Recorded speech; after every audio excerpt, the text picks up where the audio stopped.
menjadi korban pelecehan sang ajudan, Putri Chandrawati akhirnya resmi ditetapkan sebagai tersangka kasus hilangnya nyawa Brigadir Yosua Huta Barat. Sedikitnya dua alat bukti mengindikasikan Putri Chandrawati terlibat dalam skenario sang suami atas hilangnya nyawa Brigadir J. Putri dijerat pasal yang sama dengan suaminya Irjen Verdi Sambo, yakni pasal pembunuhan berencana. Putri Chandrawati dalam skenario kasus tewasnya Brigadir J merupakan tokoh kunci yang dianggap mengetahui rangkaian cerita yang berujung hilangnya nyawa sang ajudan. Tim TV One mengabarkan. Verdi Sambo di Saguling di kawasan Duren 3 Jakarta Selatan bahwa rekonstruksi di rumah pribadi di Saguling Duren 3 Jakarta Selatan ada 35 adegan yang telah dilakukan di sana, dan selanjutnya rekonstruksi akan dilanjutkan di rumah dinas. Ini dia rumah dinas dari Irjen Verdi Sambo di kawasan Duren 3 Jakarta Selatan. Nantinya di rumah dinas ini akan ada 27 adegan yang diperagakan, dan di mana di rumah dinas ini juga peristiwa pembunuhan berencana Brigadir Yosua terjadi. Dan kita akan melanjutkan perbincangan kita terkait dengan rekonstruksi pembunuhan berencana Brigadir Yosua dengan Komjen Purnawirawan Ito Sumardi, mantan Kabar Eskrim. Pak Ito, dari rekonstruksi yang berlangsung tadi di rumah pribadi di kawasan Saguling Duren 3 Jakarta Selatan, bahwa kita terlihat bersama bahwa Verdi Sambo mengenakan pakaian tahanan didampingi pengacaranya dan juga menggunakan borgol begitu. Lalu sementara para tersangka lainnya tidak. Apa yang memang menjadi pandangan Anda, apa yang Anda lihat dari rekonstruksi hari ini?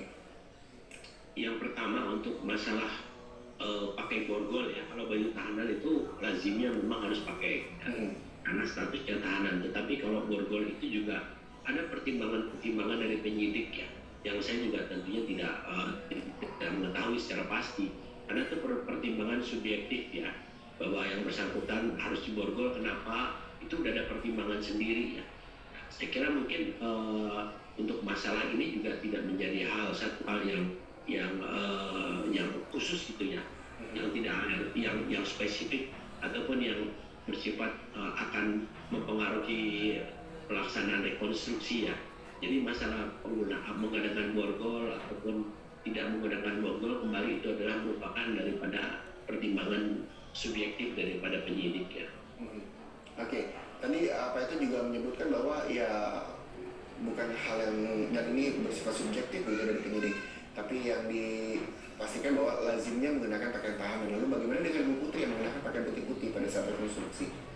Nah itu sama juga ya, karena kan kita melihat bahwa Ibu Putri ya, kalau kita secara normatif Ibu Putri kan saat ini beliau disangkakan pasal 30, 340, 338 ya, 5556. Nah kalau kita menggunakan pasal KUHP pasal 21 ayat 1, dan di sana ada 3 hal yang pertimbangan subjektif penyidik, yaitu diduga takut melarikan diri, mengulangi perbuatan mungkin. Tapi dalam pasal 21 ayat 4 itu ada satu ayat mengatakan kalau ancaman hukumnya di atas 5 tahun, maka yang bersangkutan harus ditahan. Dan memang ada prosedur untuk pembantaran ya. Pembantaran ini biasanya dilakukan di rumah sakit Polri ya, atas rekomendasi maupun penilaian daripada dokter Polri ya, dari Polri. Nah kalau saat ini Ibu Putri belum ditahan, kemudian juga masih menggunakan pakaian preman, ya saya kira mungkin kembali kepada itu ada pertimbangan subjektif daripada penyidik.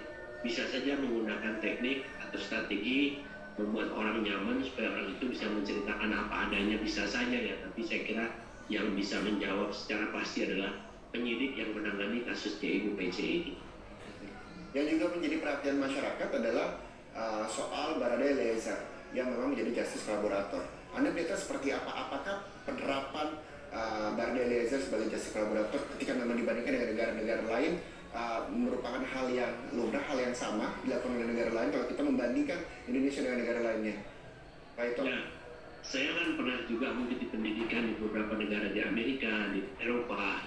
Bahkan saya melihat sendiri tempatnya orang-orang yang diberikan satu privilege ya, atau sesuatu kekhususan. Misalnya kalau seorang menghadapi satu kelompok yang sindikat ya atau geng ya di Amerika atau kartel, dan mereka itu sebagai saksi kadang-kadang tidak dihadirkan secara langsung, tetapi yang bersangkutan kemudian diberikan identitas lain ya, kemudian diberikan fasilitas dan lain sebagainya, dan ditempatkan di satu tempat yang jauh, satu kota itu dia tidak saling mengenal. Saya pernah ke sana. Pak Ito, mohon maaf saya potong sebentar. Kita akan lihat bersama ini rekonstruksi yang berlangsung di Duren 3 Jakarta Selatan. Sudah bergabung dengan jurnalis Kompas TV Alvania Rizky di sana.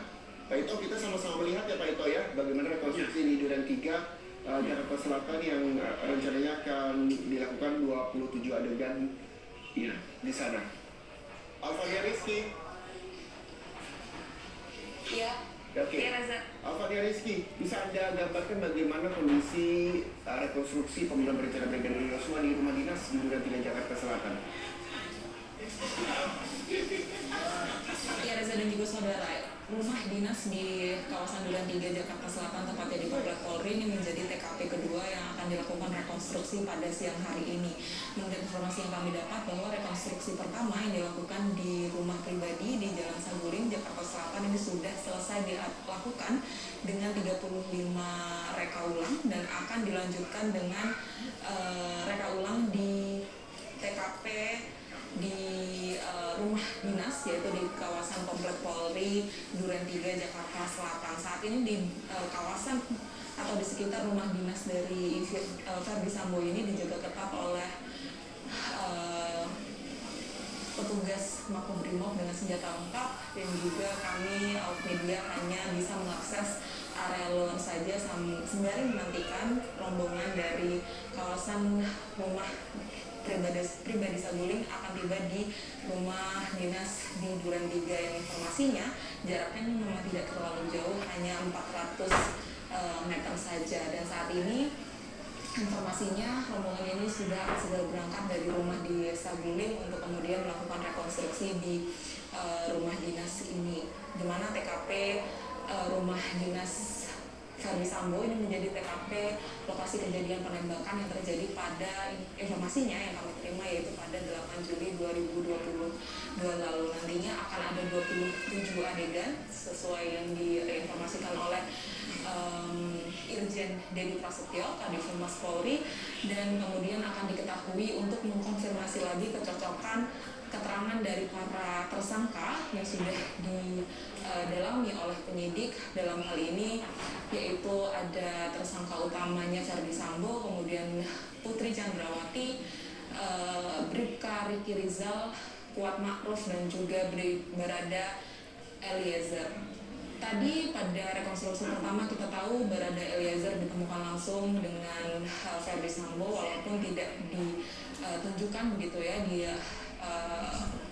layar yang sudah disediakan untuk awak media, tetapi dipastikan oleh pihak kepolisian bahwa Barada Eliezer ini hadir langsung dan melakukan reka adegan tindak pidana yang terjadi pada 8 Juli 2022 lalu di hadapan juga tersangka Verdi Sambo, dan hal serupa juga akan dilakukan di TKP rumah dinas Duren 3, di mana ini merupakan informasi yang berhasil didalami oleh penyidik bahwa Barada Eliezer ini melakukan penembakan di rumah dinas ini beserta juga dengan yang dilakukan oleh Verdi Sambo kala itu, sehingga bisa dipastikan bahwa kelima tersangka ini akan turut serta dalam proses reka ulang adegan tindak pidana penembakan yang terjadi pada 8 Juli 2022 lalu.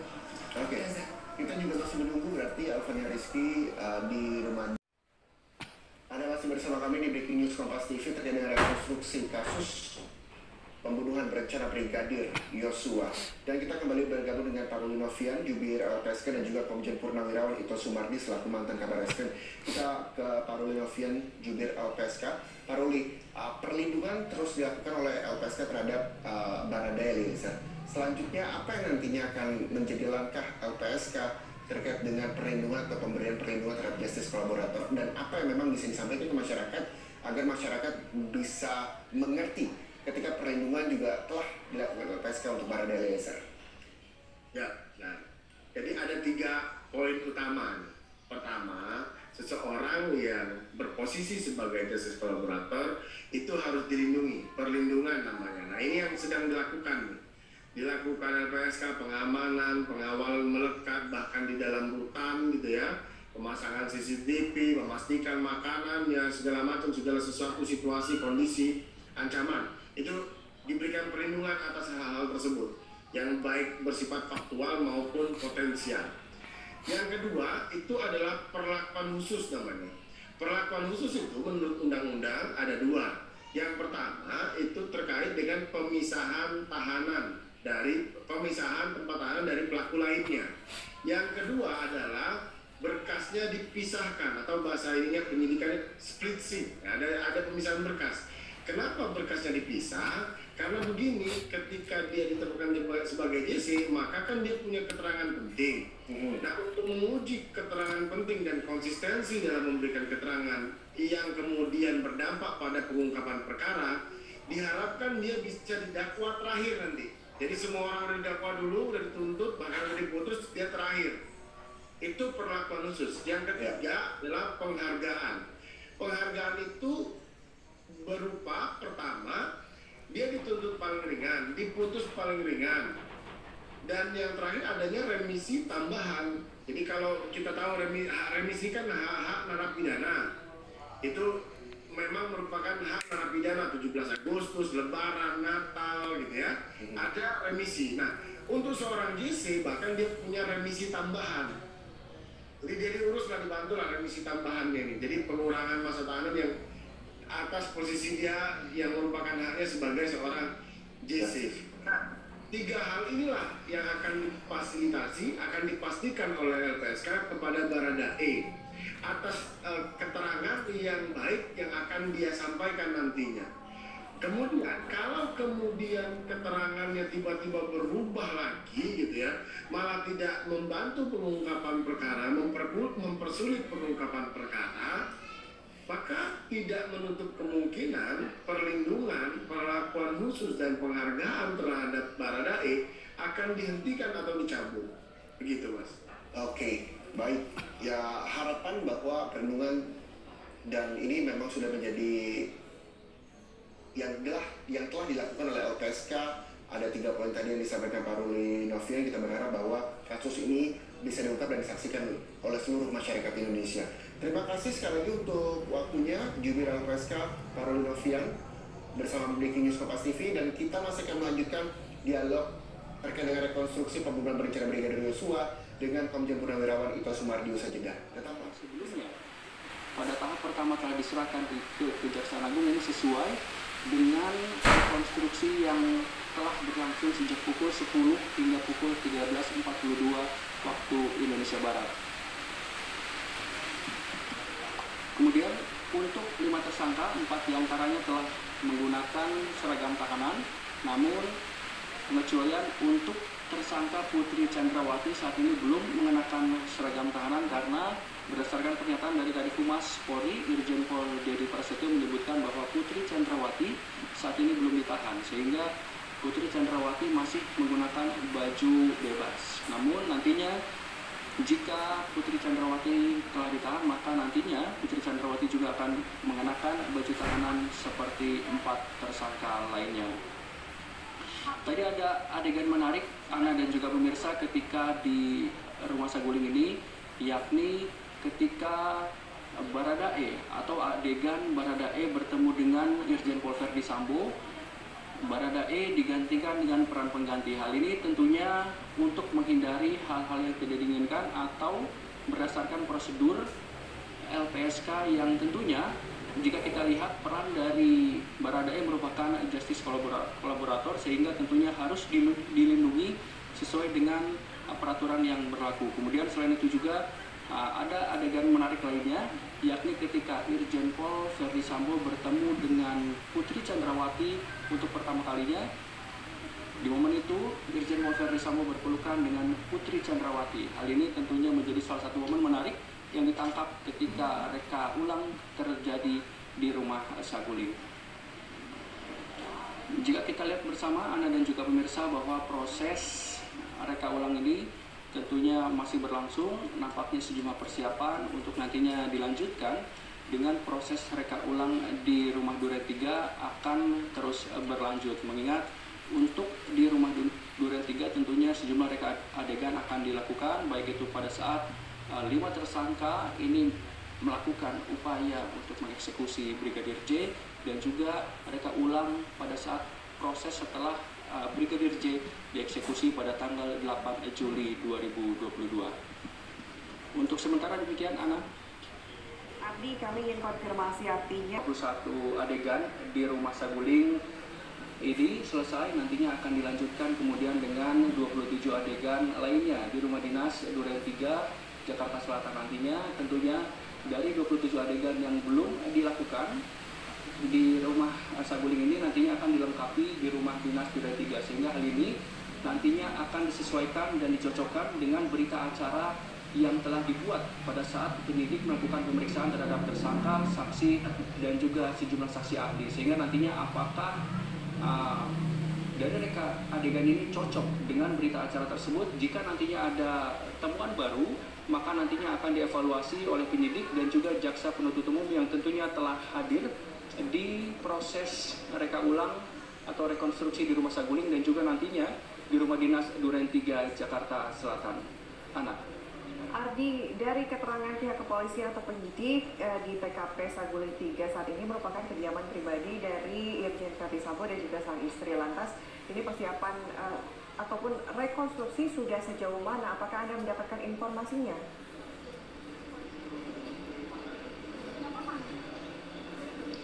Untuk proses rekonstruksi hingga saat ini memasuki pukul 13.46 waktu Indonesia Barat, bahwa informasi yang kami dapatkan untuk rekonstruksi sudah hampir selesai. Mengingat tadi sekitar pukul 13.30 waktu Indonesia Barat untuk adegan yang dilakukan sudah melebihi dari 40 adegan dari 51 adegan yang seharusnya dilakukan dari awal proses di Magelang, kemudian juga berlanjut dengan proses dugaan rencana eksekusi Brigadir J di rumah pribadi Saguling, dan juga ketika 5 tersangka selesai melakukan perencanaannya untuk melakukan eksekusi terhadap Brigadir J pada tanggal 8 Juli yang lalu.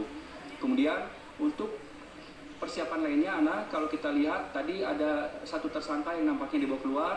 Kemudian juga untuk persiapan lainnya adalah mobil kendaraan tersangka saat ini telah disiapkan. Bahkan kalau kita lihat arah dari kendaraan mobil taktis ini telah siap untuk langsung nantinya bergerak menuju ke rumah dinas Duren 3, sehingga nantinya jika proses untuk Brigadir J gitu, ada 78 dan saat ini sedang dilaksanakan 78 adegan rekonstruksi, dan saat ini sudah dilaksanakan sekitar 50 adegan rekonstruksi di TKP Saguling yang merupakan kediaman pribadi, di mana nantinya kalau kita lihat begitu dari 78 reka ulang ini terdiri atas adegan di rumah Magelang, ada 16 adegan yang juga diperagakan ulang di rumah Saguling begitu, meliputi peristiwa pada tanggal 4, kemudian 7 dan juga 8 Juli 2022. Kemudian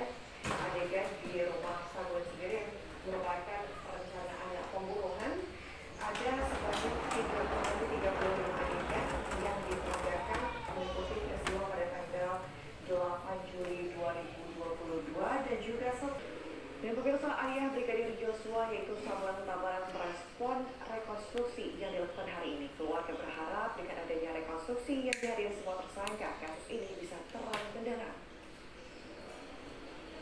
Kiranya semua tersangka dihadirkan. Berapa orang yang tersangka dihadirkan dan pindah ke Magelang. Nah ini di Duren 3 sudah terbantahkan beberapa bulan yang lalu harus pindah ke Magelang. Jadi ini yang satu pertanyaan bagi kami. Pemirsa, kita akan bergabung dengan Tiara Harahap yang berada di rumah dinas Irjen Pol Verdi Sambo yang berada di Duren 3 Jakarta Selatan. Selamat siang Tiara, jika tadi kita mendengar laporan dari Agus Rahman yang berada di Santosa, juga bisa kami gambarkan lokasi di tempat kami melaporkan, yakni di rumah dinas Irjen Pol Verdi Sambo, di mana merupakan tersangka dari pembunuhan Brigadir Yosua Huta Barat, dapat Anda saksikan masih dipenuhi oleh awak media yang kemudian ini menantikan kehadiran dari tim kepolisian, tim sus, kemudian juga kelima tersangka untuk kemudian melakukan proses rekonstruksi di rumah dinas Irjen Pol Verdi Sambo di kawasan Duren 3, Jakarta Selatan, Anda dan juga pemirsa.